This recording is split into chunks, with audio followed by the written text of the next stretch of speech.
Okay, so synthetic turf has shown to have a lot of toxic chemicals, but if you have this in your backyard, like, what are you going to do about it, right? So there's actually things that you can do to reduce the amount of exposure to these harmful chemicals, even if it's in your backyard. So just to give you a super quick recap, synthetic turf for years has been shown and been linked to a lot of different cancers, specifically blood cancer, and now potentially brain cancer as well. And this has to do with both the infill, which typically has been crumb rubber infill, which is basically old shredded tires, as well as the blades themselves.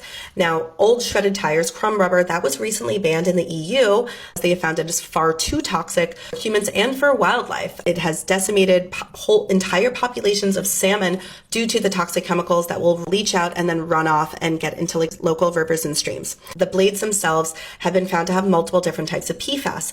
PFAS are now linked to brain cancer. There's a number of different things that you can do if you're living with synthetic turf day in, day out to reduce the amount that you end up ingesting, okay? Number one thing you want to do is avoid getting your face close to the synthetic turf. Breathing it in, that goes directly into your blood, okay? And so that would be the microplastics, all those heavy metals, the VOCs, benzene, PFAS, all of that would go directly into your blood. It's one of the first situations that brought this to everyone's attention. This one professional soccer coach, she suddenly noticed that a lot of soccer players were actually getting cancer. And these were like young, healthy women, but they were all coming down with lymphomas. But about 80% of those soccer players were actually goalies, because goalies in particular will dive and get, their face right up in the turf, really staying in one place and breathing the microplastics and all. So just by avoiding getting your face really close to it, that will really go a long way. Number two is you really want to have like your outdoor shoes, your outdoor toys, and you want to leave those outside. Number three, you want to avoid any sort of dermal contact with AstroTurf as much as you can, especially if you have a cut.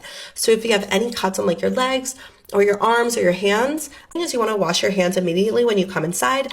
This will minimize the amount that you end up spreading it, ingesting it. You don't want to like touch the turf and then like wipe your eyes or like rub your nose. If you are going to be spending time outside, but you're not going to be like playing sports actively, what you can also do is just put like a big blanket down, make sure that that's not plastic. You wouldn't be having physical contact with that AstroTurf, and it would also be reducing the amount that's actually coming up and you would be able to inhale. The thing I will say is that you really want to make your body a temple so that you don't absorb these chemicals even if you are exposed to them on a constant basis. Well, folate is a compound that has been found to reduce the amount of PFAS that you end up ingesting.